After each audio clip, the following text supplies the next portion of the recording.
Todd Jones from the Mighty Nails. How's it going, man? Good. Just driving home. Driving home. Awesome, man. So you guys are releasing "You Will Never Be One of Us," the third album in the Nails arsenal. It's set for release on June 17th. How pumped are you guys for that one? Pretty excited. I've been working on the record for quite a while. We've had the record recorded since January, and we're just excited for the world to hear it. Awesome, man. So this is the first album that you guys are doing through Nuclear Blast. How has the experience in being with releasing through them as differed from previous releases? Like, what are the pros and cons of signing to a larger label like Nuclear Blast for a band like Nails? Yeah, I don't think there are any cons. There's some pros. We got a bigger budget to go record our record, which I think you'll be able to hear that in the sound. I think they've helped gain us a little bit more exposure to certain press outlets. They've helped us get opportunities that we probably wouldn't have otherwise gotten. But it's been good, man. They're definitely taking care of us. They're definitely giving our record a huge push. And all the other labels that we've released records prior to Nuclear Blast have been really good experiences too. So I can't really knock anybody. Awesome, man. So, while to few this, it might seem at odds with like the DIY kind of feel of an underground outfit like Nails signing with one of the world's largest metal labels. So, I mean, eventually it's got to come down to resources. What do you think was the catalyst for the signing of Nails to Nuclear Blast? It's hard to say. We've always kind of let our band grow organically. When we started our band, we didn't think anybody would really be interested in us, so we released our music ourselves. We paid for the recordings, and we also paid for the manufacturing ourselves. And then more labels got interested in us, and then we signed to Southern Lord, and after our contract was up, Nuclear Blast was interested. So we never really pushed our way onto a label. It's just kind of something we fell into. Nuclear Blast, one of the big things for us signing the Nuclear Blast was that Monty Connor was the A&R guy. He was the one that was hitting us up. And Monty Connor was the A&R for Roadrunner Records back in the late 80s and early 90s. He signed a lot of bands that were flagship, important bands for me in my evolution of getting the metal, such as Obituary, DSI, and Sepultura. So when he hit us up and said he was interested in putting us out, that kind of put a glimmer in my eye. I was pretty stoked, and just working with him was I think a big proponent of why we signed a Nuclear Blast. Awesome, man.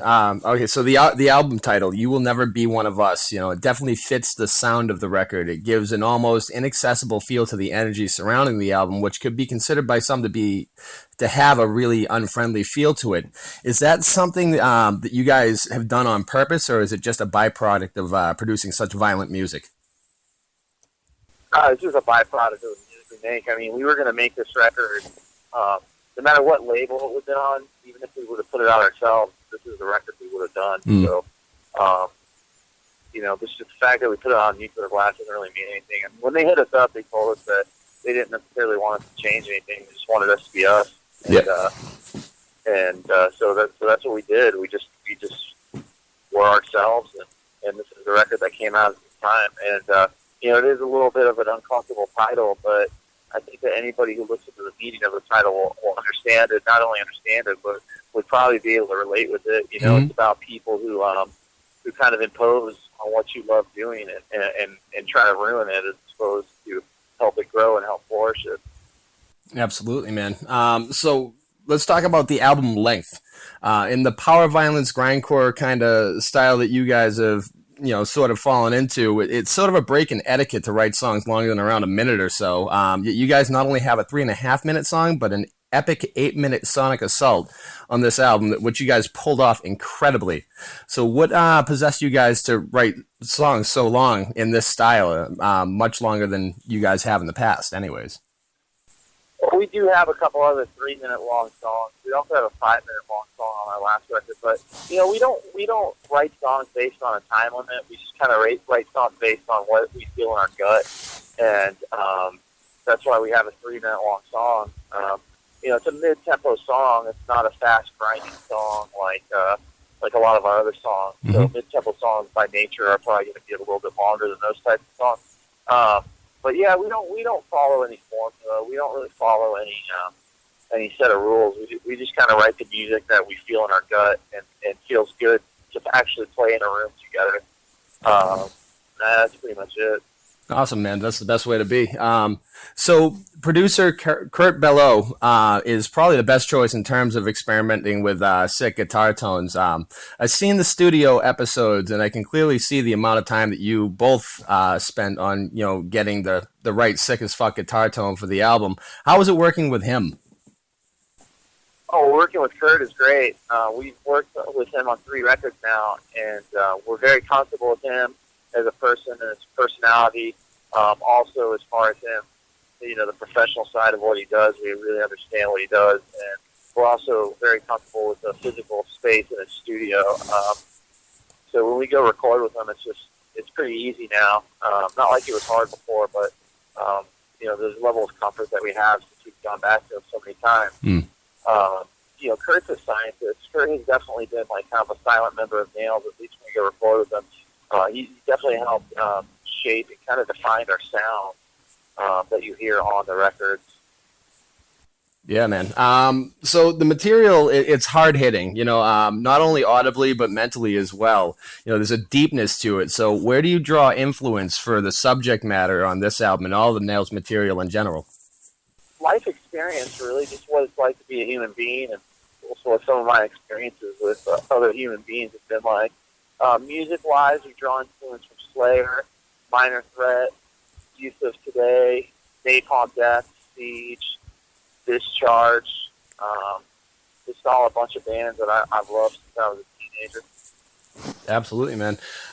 So the music that you guys write, it's hard, it's cold, and as I've mentioned before, it's violent as fuck. So, I mean, do you guys think that most of the bands in the kind of underground extreme metal genre umbrella have kind of lost their edge over the past like couple decades? And if so, how and when do you think that those edges got dulled? No, I don't think so. There's always good hardcore bands and good punk bands and good metal bands in the underground. You just have to search out for them. With the way that technology is these days, there's a lot of new bands, and there's a lot of records, and there's a lot of content put out on the internet just because it's so easy to record and it's so easy to start bands. One thing that I really One thing that really kind of bothers me is when dudes like just start a million fucking bands. You have to say some of my friends are in like multiple bands, but they're kind of the exception because all their bands are really good. But I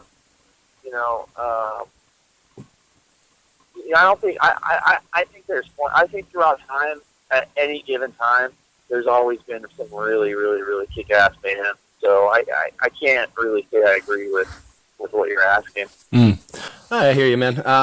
All right, so let's talk about live performances. Anyways, you guys have never really been known for touring extensively, and your live shows are renowned as being a memorable experience. Do you guys think that the combination of an intense performance and a less is more approach to touring has helped to grow the massive respect that you guys have gained in the underground of multiple extreme music genres, ranging from hardcore, grindcore, death metal, power violence, and even black metal?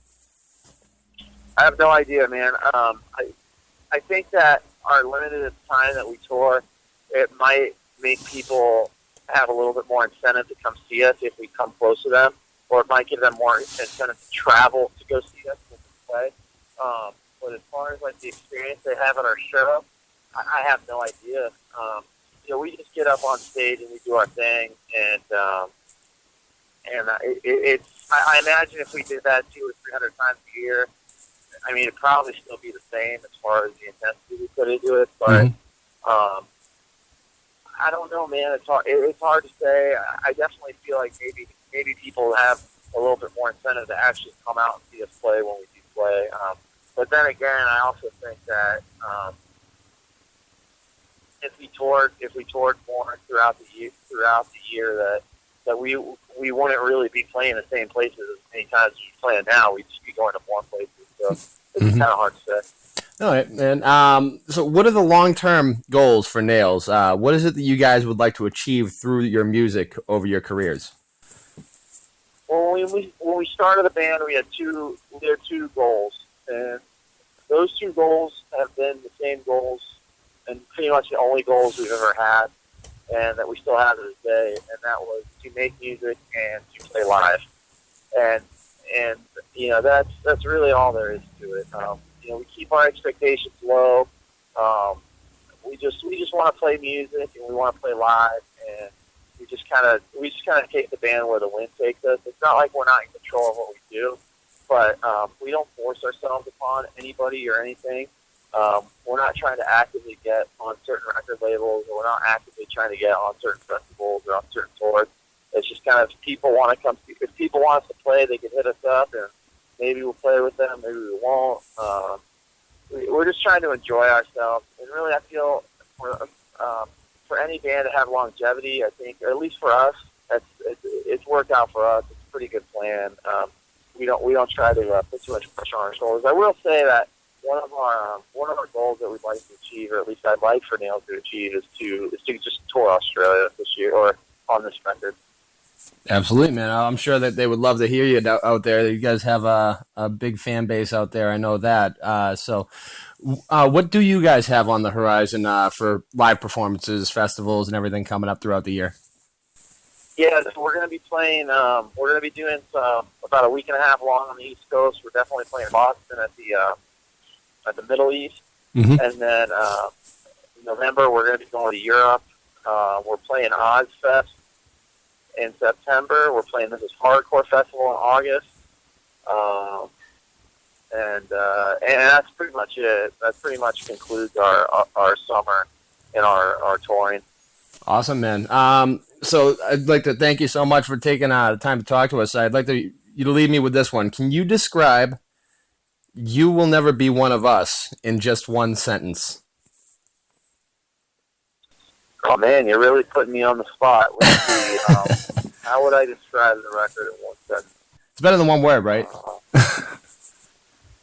It'd be really easier to do in one word. Yeah, I To guess be you're honest right. with you, kind of like when you give people a short rope, they can't really do much to it. They just kind of give you, let's see, one sentence to describe the album. Urgent. Urgent. That's my sentence. That One word, urgent. that Urgency. That's that it. that works, man. That absolutely works. All right, thank you so much for taking the time to speak with us. Hopefully we'll catch you guys out on the road one of these days. Um, Much luck to you and all your endeavors. All right, man. Thanks a lot for the interview. Take it easy. Hey, you too. Later, home.